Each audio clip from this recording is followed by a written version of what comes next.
Why do people become expats? Why do people have a wanderlust? Why do some people just stay home? You know, we're all a little different, and I've talked some about this before, but today I'm going to talk more specifically on me, because I am what I know. I can only guess why you want to travel. In school, like elementary school, we had social studies classes, and we'd see like videos, and we'd go to the film room. Yes, I'm that old. We had to go to the film room and watch these films of like India and China, and I was mesmerized. I loved it. We'd see films on Europe, and I'd be like, well, I don't know. I was never that impressed. But Asia has always grabbed my attention. Traveling was never really in my budget. Did a couple Mexico trips. You know, Acapulco was nice. That was my biggest vacation, you know, until I joined the Navy.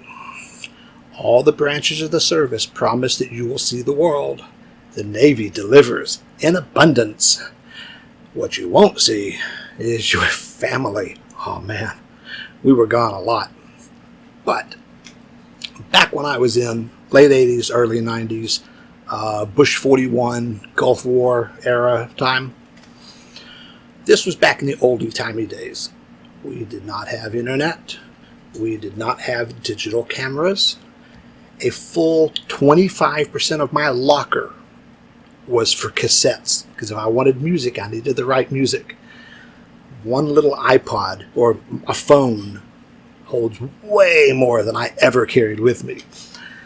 It would be so much different now. But our cameras were the regular, 35 millimeter. You got a roll of film with like 27 exposures. For this whole trip, you've got 4 rolls of film. So we didn't take a lot of pictures. We didn't get email. Matter of fact, we got, let me show you some pictures. We got our mail, airmail. They would airlift our supplies and stuff to us. Oh, we had some good times, though. I loved all the underway replenishments. Here's Bob's private bungalow. Bob overslept, so they gave him his own bungalow. It's like a vacation. How he slept through the noise of that tape, I'll never understand. The problem was we had just this little camera. We didn't take a lot of pictures, and you didn't get them developed until you got home. So sometimes you get a picture like this. I didn't take that picture. It's me, but I didn't take it. Luckily in the Navy, they put me on the West Coast, so we went all over the South Pacific and Asia, which I loved. Now, had I gone to Europe, East Coast and over to Europe, I would probably have enjoyed it. But I've just never been drawn to Europe. I don't know why. It could be things like this. Say, market in Korea. And it was funny because that was the first really good wet market I'd been to, and the octopus kept trying to climb out of the bucket, and the lady would slap it and yell at it. I don't know what she was saying because I didn't speak Korean, but she didn't seem happy. Good times. Met some great friends in Australia. Some of them are sailors, all of them are bikers. That was Townsville, Australia. Fucking awesome. My first trip to the Philippines was in the Navy. Unfortunately, it was 2 months before the base closed, so it was kind of a weird time to go. I've always been drawn to Asia, and once I got over here, luckily the Navy took me all over. We did, we spent weeks in Japan, a lot of trips to Korea, Tonga, New Caledonia. We traveled, so much we did. It was so amazing. Who goes to Tonga? I mean, really. If you look at the international date line where it makes that little bump, that's kind of where Tonga is. Oh, it was awesome. I took my bicycle with me, so I'd ride all over the place. So I've ridden all over the Pacific. I would never ride in the Philippines. They'll kill you here. It's crazy. Not doing it. Sold my bicycle. Kind of miss my bicycle. But anyway, that bike went all over the Pacific with me. Unfortunately, I was thinking about this, and I had some great stuff I wanted to show, and I don't have pictures of so much of it. I'm like, because we're on those freaking little 35 millimeter. You know, if I had a digital camera, a phone, I'd have pictures, videos. I'm going through, and it's like one of the most memorable trips. Now, the name should have been a clue. The Hot Sulfur Springs. You ever smelt sulfur? Yeah. So all that steam is because it's hot. And the smell was horrid. It was soap. We got off the bus and we're like, oh my God. All of us were like, what? So we're soaking in this hot water, and it felt good, but the smell was just like making us cry. It was bad. It was fun. Then when we went to go get lunch, we're up in this little village. Nobody speaks English, so we're talking to the waitress, and we're like, we're looking at the menu. We're like, oh crap. But they have all the plastic food on display in the window. You may have seen that in movies. So we took her outside and we pointed us. I want that. Now I want that. And we got what we wanted, and it was good, and everybody had a good time. But I really had so much fun doing that. There was no doubt in my mind ever that come retirement, I'm going to Asia. My kids heard about it the whole time they were growing up. It was like, I love you guys, but when you're gone, I'm gone. And I think they believed me, but yeah. I was talking to my daughter. She was like, I knew you were going to do it. I didn't know you were going to do it under 50. The plan was like, wait till I'm 65, and then I'd be old and almost dead and couldn't enjoy it. So I'm glad I came early. I quit work at 48, came here at 49. I've been here over 8 years, and I'm loving it. We're just not doing any travel right now, obviously, because we're wearing masks and going everywhere. Hello. I'm sorry. Say hello. Okay. We spent more time probably in Japan than any other country.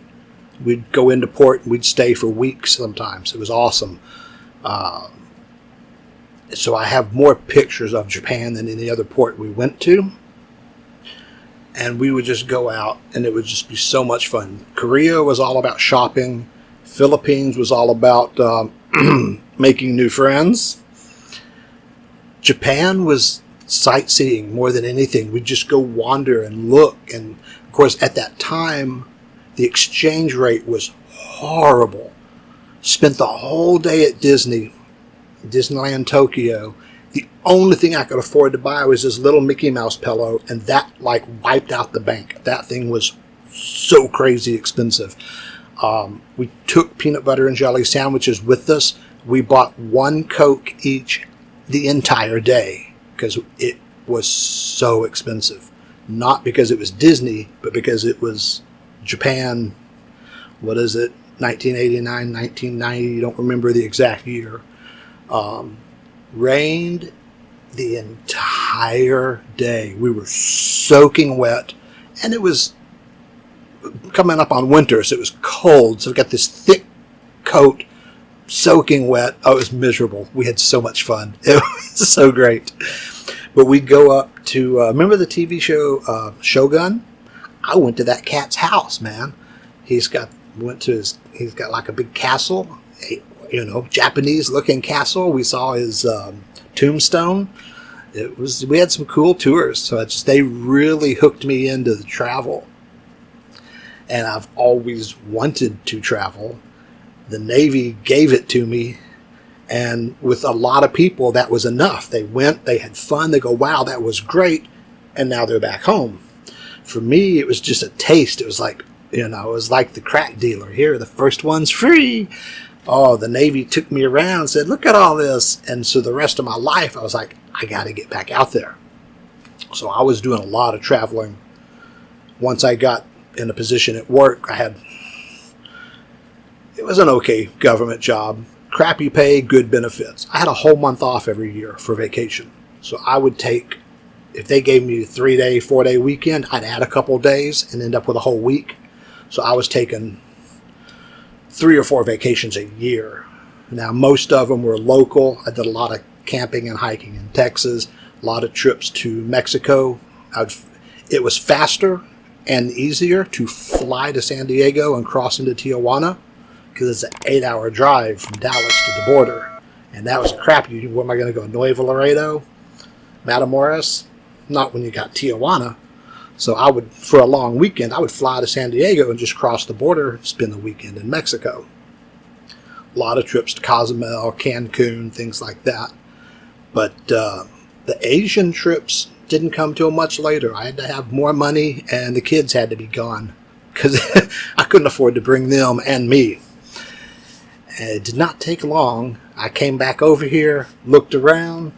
It was everything I remembered, and there was no stopping me. It was, that's it. I'm done. Forget waiting another 10 years.